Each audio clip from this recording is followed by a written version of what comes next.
নৱম শ্ৰেণীৰ গণিতত সামন্তৰিক আৰু ত্ৰিভুজৰ কালি নৱম অধ্যায় ইয়াৰ ইন্ট্ৰডাকশ্যন পাৰ্টটো চাই লওঁ পৰিচয় অৰ্থাৎ এই চেপ্টাৰটো এই অধ্যায়টো কৰিব হ'লে আমি কি কথাখিনি প্ৰথমে জানিব লাগিব তেতিয়াহ'লে এইখিনি আমি কৰিব পাৰিম। ইয়াৰ নাম হৈছে যে সামন্তৰিক আৰু ত্ৰিভুজৰ কালি। এইটো এটা হৈছে সামন্তৰিক, এইটো এটা ত্ৰিভুজ। সামন্তৰিক আৰু ত্ৰিভুজৰ কালিৰ বিষয়ে আমি সৰু ক্লাছতো পঢ়িছিলোঁ যে সামন্তৰিকৰ কালি কেনেকৈ ওলায়। ABCD সামন্তৰিক আৰু EF হৈছে ইয়াৰ উচ্চতা বা লম্ব বুলি কয়।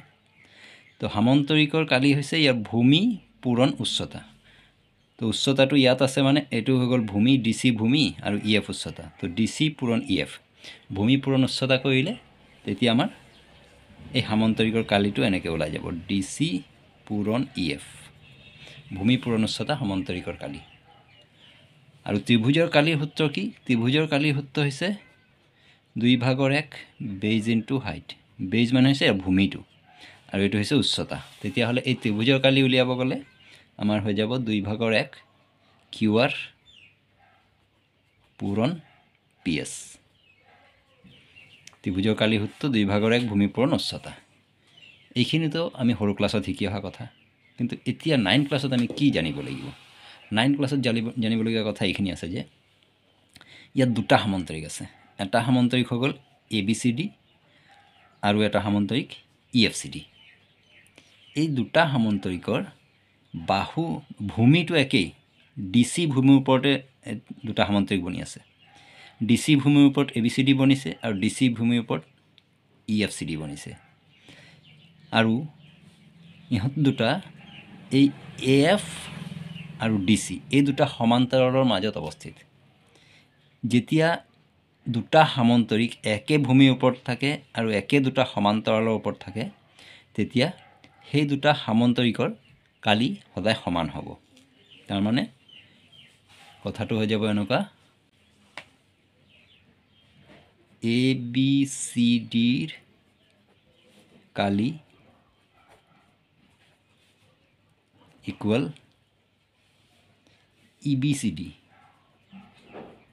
EBCDৰ কালি। এই দুটা কালি সমান হ'ব। ইয়াৰ কাৰণটো কি? কাৰণ এই দুটা সামন্তৰিক একে ভূমি আৰু একে সমান্তৰালৰ মাজত অৱস্থিত। একে ভূমি আৰু একে সমান্তৰালৰ মাজত অৱস্থিত। এইটো হৈ গ'ল দুটা সামন্তৰিকৰ কথা। ঠিক একে ধৰণৰ যদি এটা সামন্তৰিক, ইয়াত মই নামটো লিখি দিছোঁ ABCD সামন্তৰিক আৰু ইয়াত P লিখি দিছোঁ DPC ত্ৰিভুজ। যদি এটা সামন্তৰিক আৰু এটা ত্ৰিভুজ, তো এই দুটা বস্তু ত্ৰিভুজটো আৰু সামন্তৰিকটো একে ভূমি DCৰ ওপৰত অৱস্থিত আছে আৰু AB আৰু DC একে সমান্তৰালৰ মাজতো অৱস্থিত। এটা সামন্তৰিক আৰু এটা ত্ৰিভুজ যদি একে ভূমিৰ ওপৰত থাকে আৰু একে সমান্তৰালৰ মাজত থাকে তেতিয়াহ'লে সেই ত্ৰিভুজৰ কালিটো সামন্তৰিকৰ কালিৰ আধা হ'ব। তাৰমানে ইয়াত হৈ যাব কি?